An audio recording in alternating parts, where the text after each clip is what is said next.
فاعوذ باللہ من الشیطان الرجیم بسم اللہ الرحمن الرحیم۔ میرے پیارے آقا صلی اللہ علیہ وسلم کے پیارے دیوانوں، آج ہماری زندگی کا حال یہ ہے کہ ہماری قوم کے بیشتر بچے نہ بات کرنے کا ڈھنگ جانتے ہیں، نہ چلنے پھرنے کے آداب سے واقف ہیں، نہ محفلوں کے آداب سے واقف ہیں۔ سچویشن اتنی ورسٹ ہو چکی ہے کہ کہیں سے ایسا محسوس نہیں ہوتا کہ ہم نے فیضان تعلیم نبوی صلی اللہ علیہ وسلم حاصل کیا ہو۔ آپ ذرا دیکھیں ہماری زندگی کے بارے میں، غور کریں اپنی قوم کی زندگی کے بارے میں۔ علم سے دور تک واسطہ نہیں، جہالت کی ساری حرکتیں ہماری قوم کے بہت سارے لوگوں میں نظر آتی ہیں۔ کس طرح سے یہ قوم عروج کی شاہراہ پر گامزن ہوگی۔ اتنے حضرات آج جو یہاں پر اس جلسے کے اندر، اجتماع کے اندر بیٹھے ہوئے ہیں، اگر یہ سارے سوچنے کے لیے تیار ہو جائیں، سوچنے کے لیے، سننے کے لیے نہیں، سوچنے کے لیے، اس لیے کہ پہلے سوچ بدلتی ہے پھر انسان بدلتا ہے۔ اور پوری دنیا اس وقت اربوں روپیہ خرچ کر رہی ہے صرف آپ کی سوچ بدلنے کے لیے۔ اور انسان پہلے تباہ نہیں ہوتا، پہلے اس کی سوچ تباہ ہوتی ہے۔ قوت فکر و عمل پہلے فنا ہوتی ہے، تب کسی قوم کی شوکت کو زوال آتا ہے۔ ہماری سوچ خراب ہو گئی، ہم نے ان سوچوں کو اپنایا جو ہمیں سیریل سے ملتی ہیں، الیکٹرانک میڈیا سے ملتی ہیں، یوٹیوب سے ملتی ہیں، سوشل میڈیا سے ملتی ہیں۔ کبھی ہم نے قرآن اور حدیث سے ملنے والی سوچ کو اپنانے کی کوشش نہیں کی۔ میں صرف ایک سوچ آپ کی سماعتوں کے حوالے کرنا چاہوں گا، اور چاہوں گا کہ ضمیر کو تھوڑا سا بیدار کرو، اب چھوڑ دو، سب بہت ہو گیا۔ سیدنا صدیق اکبر رضی اللہ المولا تبارک و تعالی عنہ اور مدینے کے تاجدار ارواحنا فداہ صلی اللہ علیہ وسلم کا معمول تھا روزانہ دونوں مسجد نبوی شریف میں بیٹھ کر عشاء کے بعد کچھ بات چیت کیا کرتے تھے۔ ایک صحابی کے دل میں خیال پیدا ہوا، یہ روزانہ رات کو بیٹھ کے کیا بات کرتے ہوں گے؟ آؤ ایک دن میں بھی چل کر کے اس محفل کے اندر بیٹھوں اور جاننے کی کوشش کروں کہ یہ دونوں کیا بات کرتے ہیں۔ پہنچے مسجد نبوی شریف میں، اجازت چاہی حضور صلی اللہ علیہ وسلم سے کہ آقا اجازت دیں تو میں بھی آپ کی محفل کا حصہ بن جاؤں۔ آقا کریم صلی اللہ علیہ وسلم نے اجازت عطا فرمائی، وہ اس محفل میں بیٹھے۔ سرکار صلی اللہ علیہ وسلم نے اپنی گفتگو صدیق اکبر رضی اللہ تعالیٰ عنہ کے ساتھ جاری رکھی۔ کافی دیر کی گفتگو کے بعد آقا کریم صلی اللہ علیہ وسلم کھڑے ہوتے ہیں اپنے دولت گدے کی طرف جانے کے لیے۔ صدیق اکبر بھی ساتھ میں کھڑے ہوتے ہیں اور وہ صحابی بھی کھڑے ہوتے ہیں۔ اس سے پہلے کہ مدینے کے تاجدار صلی اللہ علیہ وسلم اپنے دولت گدے کی طرف رخ کریں، وہ صحابی پوچھتے ہیں، یا رسول اللہ صلی اللہ علیہ وسلم، میں نے آپ دونوں کی گفتگو آج سنی ہے، کیا روزانہ رات کو بیٹھ کر کے آپ یہی باتیں کرتے ہیں؟ آقا کریم صلی اللہ علیہ وسلم نے ارشاد فرمایا، ہاں ہماری گفتگو کا موضوع یہی ہوتا ہے۔ اب سنیے وہ گفتگو کیا تھی اور وہ صحابی کیا کہتے ہیں۔ صحابی فرماتے ہیں، واللہ ان دونوں کی گفتگو کا موضوع کیا تھا جانتے ہیں آپ؟ وہ کہتے ہیں ایک ہی موضوع تھا، گری ہوئی امت کو کیسے اٹھایا جائے۔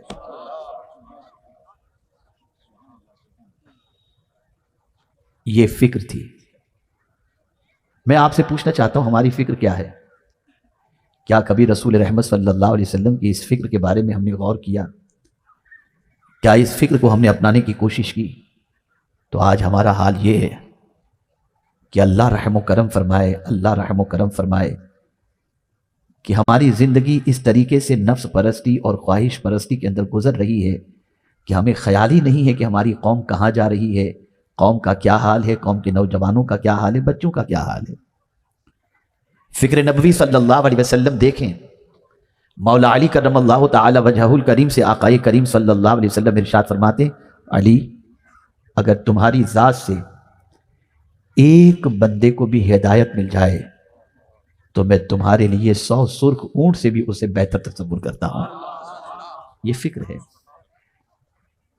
اگر میں صرف اپنے بچے کے بارے میں سوچوں، اپنی اولاد کے بارے میں سوچوں، تو یہ جانوروں کی سوچ تو ہو سکتی ہے، لیکن اگر میں حضور کی امت کے بارے میں سوچوں تو یہ رسول اعظم کی سنت بن جائے گی۔ اے رسول اعظم صلی اللہ علیہ وسلم کے دیوانوں، بیٹھا کرو۔ میں منع نہیں کرتا کہ آپ نہ بیٹھو، لیکن 4 جہاں مسلمان بیٹھو نا، تو یہ سوچو کہ امت سے برائیاں کیسے نکالی جائیں۔ بیٹھو تو یہ سوچو کہ ان کا تعلیمی گراف کیسے اونچا کیا جائے، بیٹھو تو یہ سوچو کہ ان کے اندر سے برائیاں کیسے نکالی جائیں، بیٹھو تو یہ سوچو کہ ان کا مستقبل کیسے تابناک کیا جائے، بیٹھو تو یہ سوچو کہ آوارگی کے راستے سے انہیں کیسے روکا جائے۔ داڑھی رکھنا یہ سنت ضرور ہے، لیکن یہ ایسی سنت مبارکہ ہے جو میں آپ سے عرض کر رہا ہوں، فکر امت، میں سمجھتا ہوں یہ سنت تو ایسی ہے کہ اللہ اکبر، اس سنت کا کیا کہنا۔ داڑھی کی سنت پر عمل آپ اس وقت کریں گے جب آپ کے چہرے پر بال آئیں گے، آپ کی داڑھی میں بال آئیں گے تب سنت پر عمل کر پائیں گے نا، تب داڑھی رکھیں گے۔ مسواک کی سنت پر اس وقت عمل کریں گے جب آپ کے دانت آئیں گے۔ آنکھوں کے سرمے کی سنت پر اس وقت عمل کریں گے جب آپ سلائی پکڑ کر آنکھوں میں لگانے کے لائق بن جائیں گے۔ تیل لگانے کی سنت پر عمل اس وقت کریں گے جب آپ کے ہاتھوں میں اتنی قوت ہوگی کہ اپنے ہاتھوں سے سر میں تیل لگا لیں۔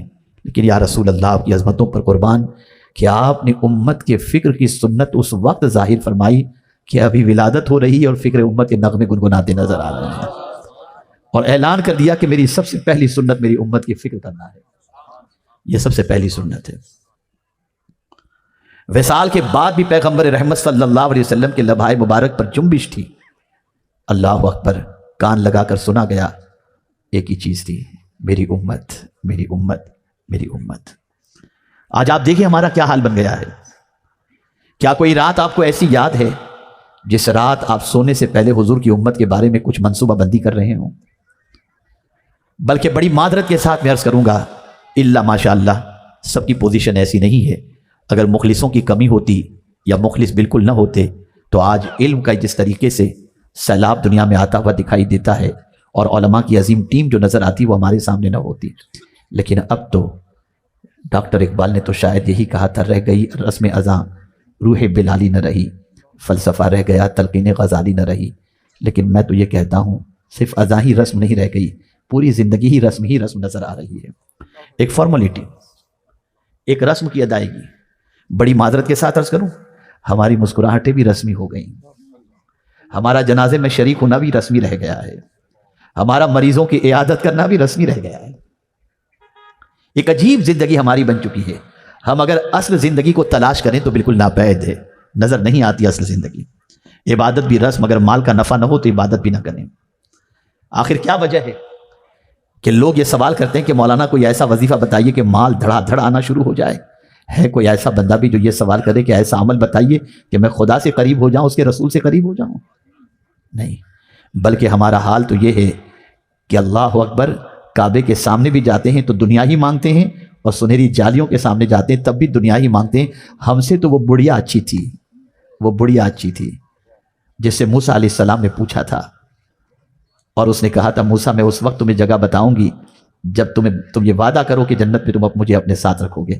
حضرت موسیٰ علیہ السلام نے فرمایا تھا کہ اے خاتون، تو صرف جنت مانگ لیتی، جنت میں میرا ساتھ مانگ رہی ہے؟ ندا آتی ہے موسیٰ دے دو نا۔ کتنی ہوشیار تھی وہ عورت جو جنت نہیں مانگ رہی تھی، جنت کے ساتھ موسیٰ علیہ السلام کا ساتھ مانگ رہی تھی۔ ہم تو اتنے گئے گزرے ہیں کہ سنہری جالیوں کے سامنے بھی جا کر کے کہتے ہیں مال چاہیے، دولت چاہیے، بنگلہ چاہیے۔ حضور سے حضور کو مانگنے کا بھی جذبہ پیدا ہوا۔ ہم رات کو یہ کہتے ہوئے تو دکھائی دیتے ہیں محفلوں کے اندر، میں سو جاؤں یا مصطفیٰ کہتے کہتے، کھلے آنکھ صلی علی کہتے کہتے۔ بڑی معذرت کے ساتھ کتنے لوگ ہیں جو رات کو یا مصطفیٰ کہتے کہتے سوتے ہیں؟ بتاؤ نا مجھے، ذرا غور کرو۔ ایک بڑی چپتی ہوئی بات عرض کرتا ہوں، تھرمامیٹر آپ کو دے دیتا ہوں، آپ اس سے اپنا عشق ناپ لیجئے گا، اپنے عشق کو ناپ لیجئے گا۔ تھرمامیٹر آپ کو دے رہا ہوں۔ اگر آپ کو عبادت میں لذت ملتی ہو اور عبادت آپ پر بوجھ نہ بنتی ہو، آپ عشق میں سچے ہیں، اور عبادت کرنا آپ پر گہرا گزرتا ہو نا، آپ اپنے عشق کے دعوے میں جھوٹے ہیں۔ اس لیے کہ جو سچا عاشق ہوتا ہے نا، اس کو اپنے محبوب کی بندگی میں بوجھ محسوس نہیں ہوتی، آسان سی محسوس ہوتی ہے۔ آج ہماری زندگی کیا ہو گئی؟ نعرے بازی، ہلڑ ہلڑ، اور اتنے بڑے بڑے دعوے کیا، الیاذ باللہ۔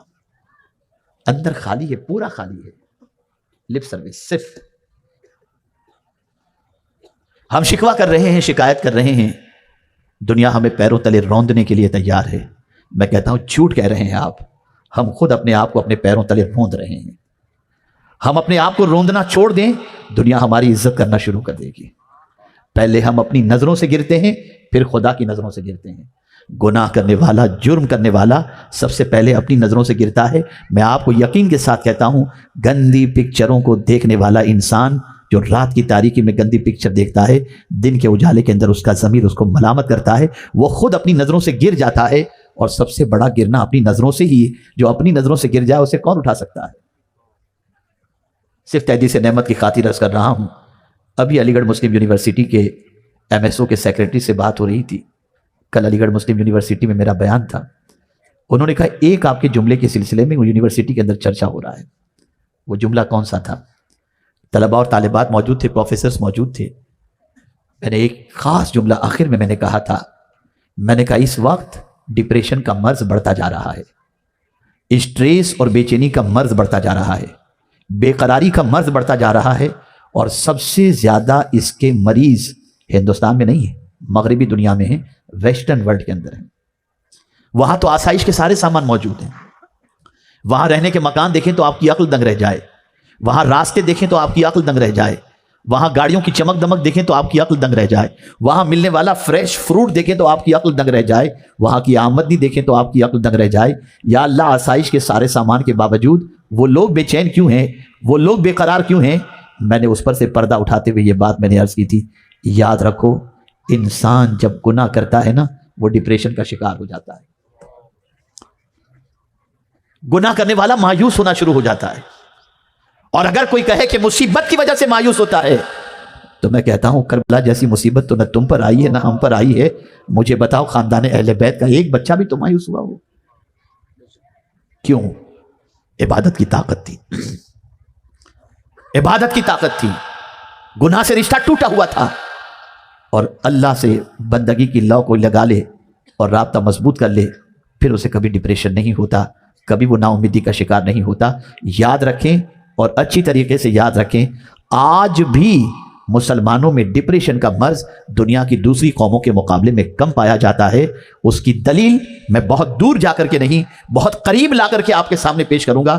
خدا کی قسم کورونا کے زمانے میں بھی جتنا موت سے بے خوف مسلمان نظر آتا تھا، اتنا کوئی دوسرا نظر نہیں آتا تھا۔ میں عرض کرنا چاہوں گا، تھوڑی سی فکر درست کرو، ہمیں اپنی قوم کو اٹھانا ہے، ہمیں اپنی آخرت کو سنوارنا ہے، اور قوم کو اٹھانے کا ثواب معمولی ثواب نہیں ہے، قوم کے لیے دوڑ دھوپ کرنے کا ثواب معمولی ثواب نہیں ہے، قوم کی فکر کے اندر راتوں کو اٹھ کر کے رونا معمولی ثواب نہیں ہے، بلکہ سن لو، کسی مسلمان کے لیے اس کے پیٹھ پیچھے دعا کرنا بھی خدا کی قسم یہ معمولی ثواب نہیں ہے۔ آقا کریم صلی اللہ علیہ وسلم فرماتے ہیں، اگر کوئی شخص کسی مومن کے لیے اس کے پیٹھ پیچھے دعا کرے تو اس دعا کا وہی مقام ہے جو حاجی احرام کی حالت میں عرفات کے میدان میں دعا کرتا ہے۔ سبحان اللہ، سبحان اللہ، سبحان اللہ۔ یہ دعا کا مقام ہے۔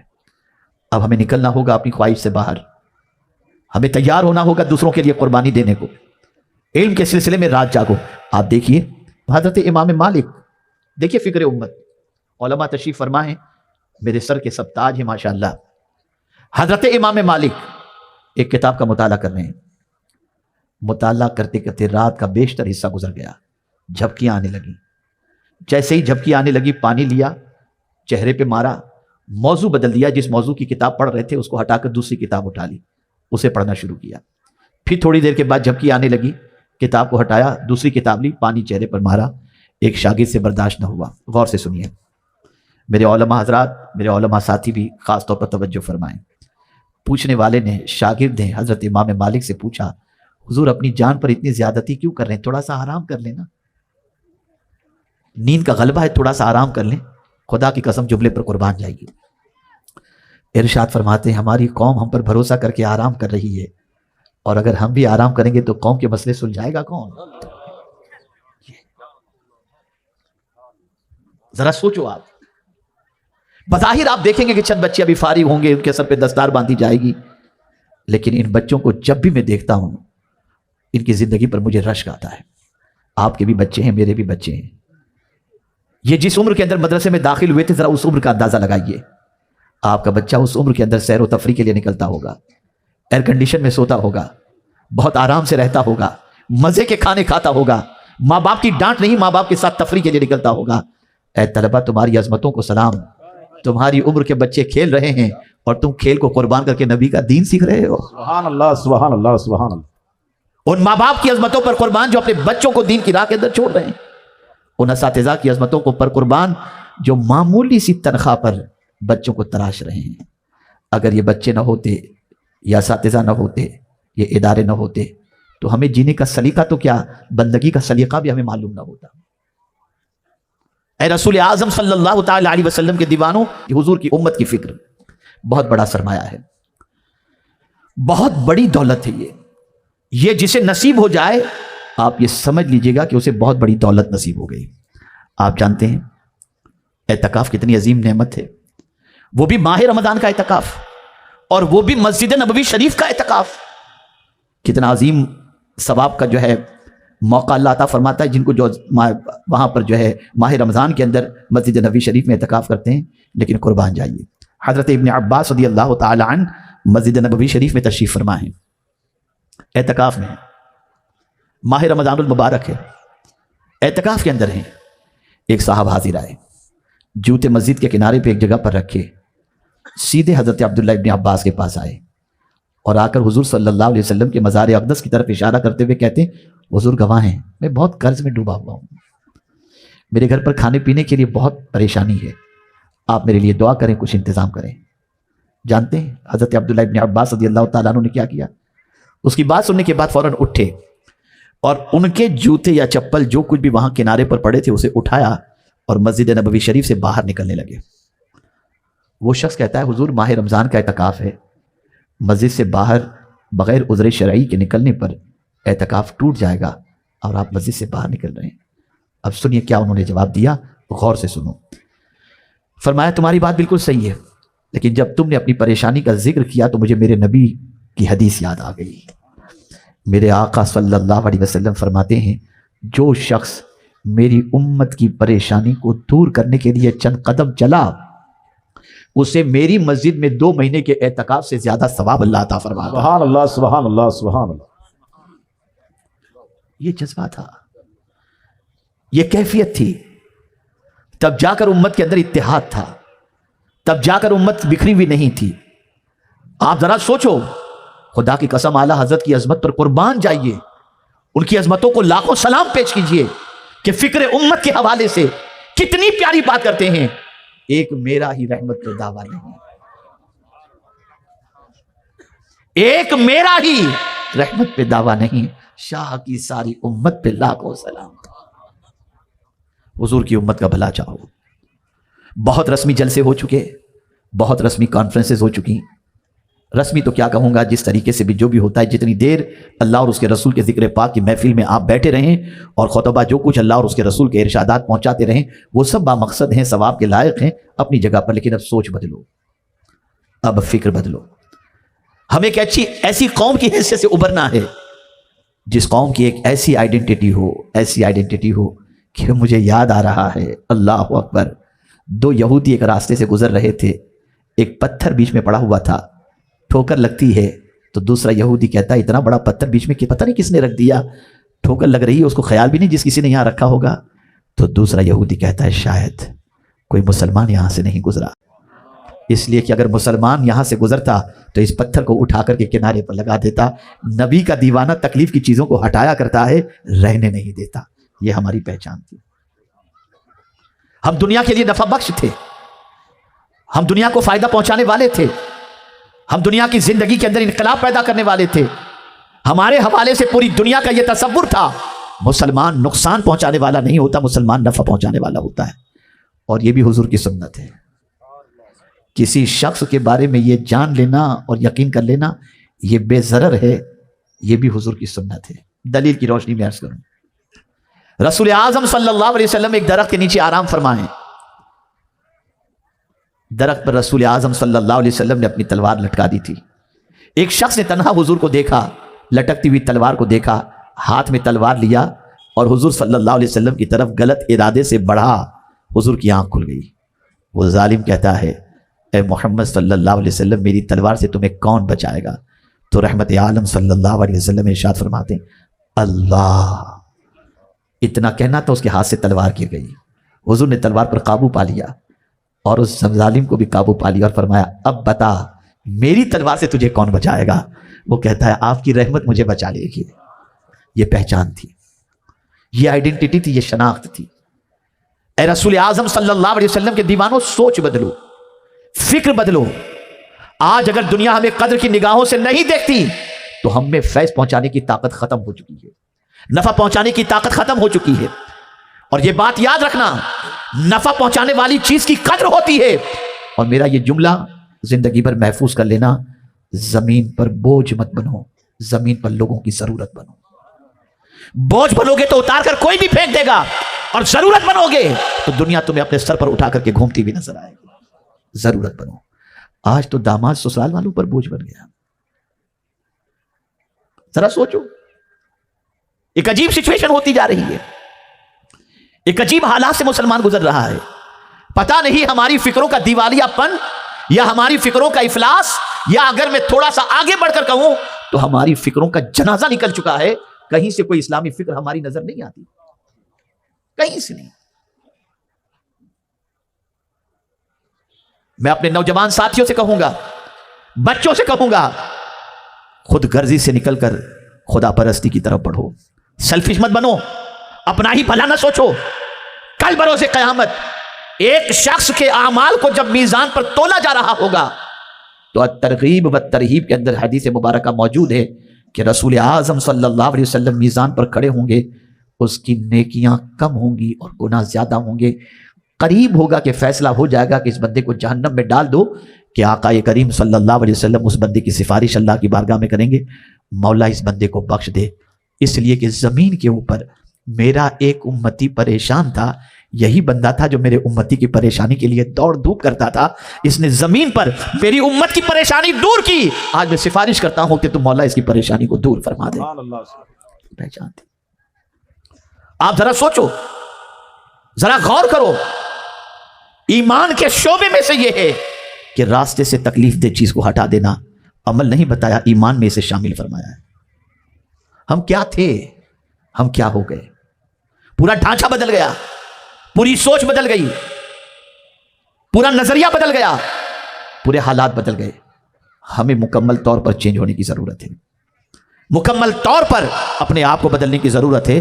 اور ہمیں صرف انسانوں کے ساتھ اس نے سلوک نہیں، جانوروں سے بھی، اور اس کا بھی صلہ ہے۔ ایک زمانے کے اندر آپ جانتے ہیں قلم تو آج نکلا، یہ بال پین، انک پین، یہ ساری پین تو آج نکلی ہیں، پہلے لکڑے کے قلم سے سیاہی کے اندر بھگو کر لکھا جاتا تھا۔ سنو، غور سے سنو، ایک بزرگ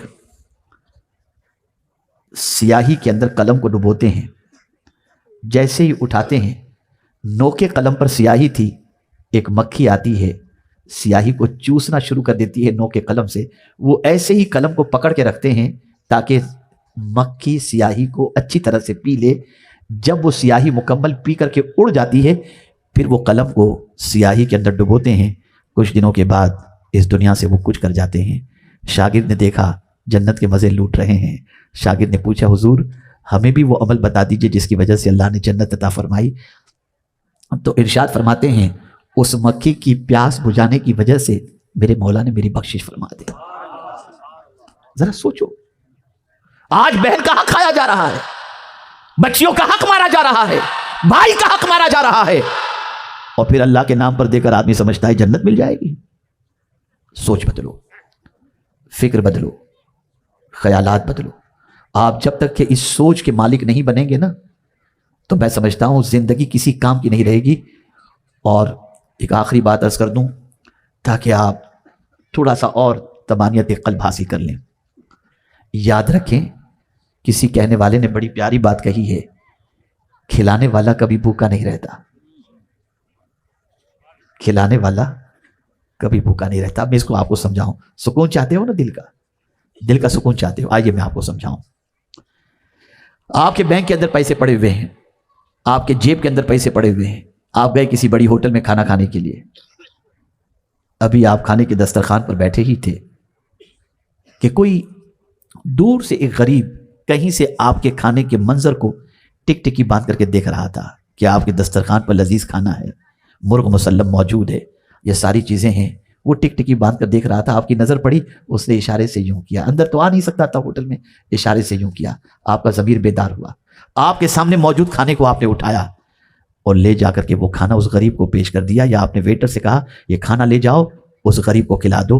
میں خدا کی قسم یقین کے ساتھ کہتا ہوں، آپ اگر بھوکے اٹھ کر کہ اس کے بعد کی پیمنٹ کے لیے آپ کے پاس پیسے نہیں تھے، لیکن وہ لذیذ غذا اٹھا کر کے آپ نے اس غریب کو دے دی نا، اور آپ بھوکے چلے آئے، آج بھوکا رہ کر جتنا سکون آپ کو ملے گا نا، اتنا کھانا کھا کر کے بھی آپ کو سکون نہیں ملے گا، اس لیے کہ وہ پیٹ بھر کے لذیذ غذا کھانے والا جو دعائیں دے گا، وہ دعائیں ویسے ہی آپ کا پیٹ بھرتی بھی نظر آئیں گی۔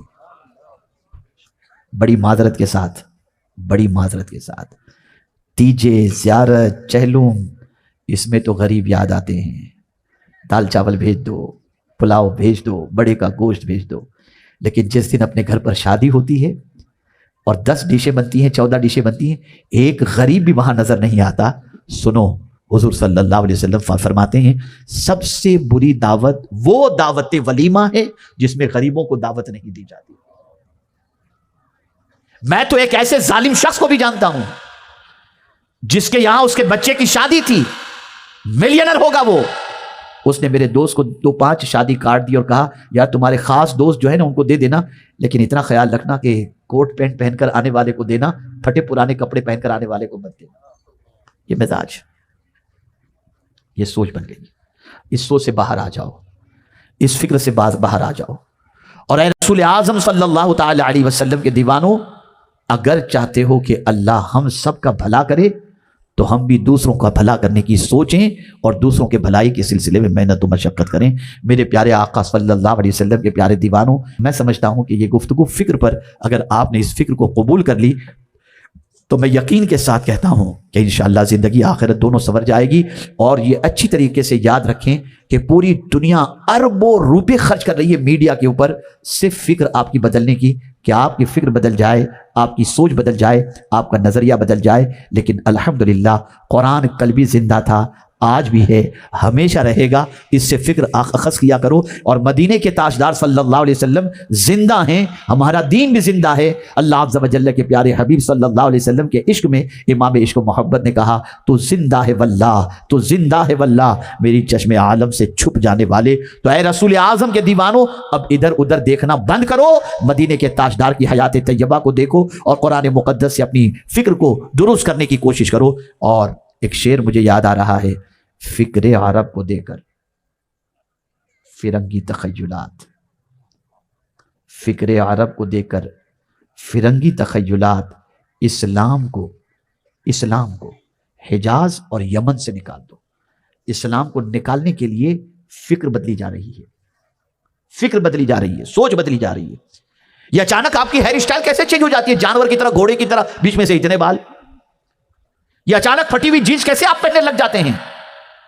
کل تک جن پھٹے ہوئے کپڑے پہن کر باہر آنا آپ کو شرم محسوس ہوتا تھا، آج قیمتی جینس پھٹی ہوئی پہن کر کے نکل جو شرم نہیں آتی۔ آپ کی سوچ بدلی گئی، آپ کی فکر بدلی گئی۔ آپ کو یہ بتایا گیا کہ اگر تم مقام حاصل کرنا چاہتے ہو تو یہ کپڑے پہنو، اس طرح سے پہنو گے سوسائٹی تمہیں سلام کرے گی۔ اور ایک فکر اور دی جا رہی ہے، اور وہ یہ ہے، دین کا علم حاصل کرنے والا اور دین کا جو دائی ہوتا ہے، یا عالم ہوتے ہیں، یا مفتی ہوتے ہیں، یا شیخ الحدیث ہوتے ہیں، یا حافظ ہوتے ہیں، ان کو بیچارہ کہہ کر کہو، حقیر نظر سے دیکھو۔ اور آج یہی ہو رہا ہے، بڑی معذرت کے ساتھ، جنہیں دینی شعور ہوتا ہے وہ سامنے سے دنیاوی تعلیم یافتہ آتا ہو اور دینی تعلیم یافتہ آتا ہو، تو وہ دینی تعلیم یافتہ کے لیے جس کے پاس دینی شعور زندہ ہے وہ بڑھ کر ان کی دست بوسی کرے گا، اور دنیا کی تعلیم حاصل کرنے والے کے ساتھ بھی اچھی طریقے سے ملے گا، لیکن اس کی نگاہوں کے اندر معزز وہ ہے جس نے قرآن سیکھا ہے۔ لیکن آج جس کو دینی شعور نہیں، اس کا معاملہ جدا نظر آتا ہے، اس کی سوچ جدی نظر آتی ہے، اس کی فکر جدی نظر آتی ہے۔ حضور صلی اللہ علیہ وسلم نے فرمایا، عالم بنو یا طالب علم بنو، یا عالم کی بات سننے والے بنو، یا عالم سے محبت کرنے والے بنو، پانچویں مت بننا ورنہ ہلاک ہو جاؤ گے، ہلاک ہو جاؤ گے۔ ٹھیک ہے، جو آپ کی سوچ کے مطابق آپ اگر آج کے عالم کو محبوب الہی کی طرح دیکھنا چاہو تو آپ بھی امیر خسرو جیسے تو نہیں ہو سکتا ہے، لیکن پھر بھی بہرحال آپ سے بہتر ہے کہ 5 وقتہ نماز تو جماعت سے پڑھ بھی رہا ہے، پڑھا بھی تو رہا ہے، قرآن تو صحیح طور پر پڑھ رہا ہے۔ آپ کے گھر میں کسی کا انتقال ہو جائے تو نماز جنازہ یہی تو آ کے پڑھتے ہیں۔ عزت دو، دین کو دو، دینداروں کو دو، دینی کتابوں کو دو، دین کے علم کے سیکھنے والوں کو دو، لیکن دنیاوی علم حاصل کرنے والوں کو حقارت کی نظر سے مت دیکھنا، اور نہ دنیاوی تعلیم یافتہ کو حقارت کی نظر سے دیکھنا۔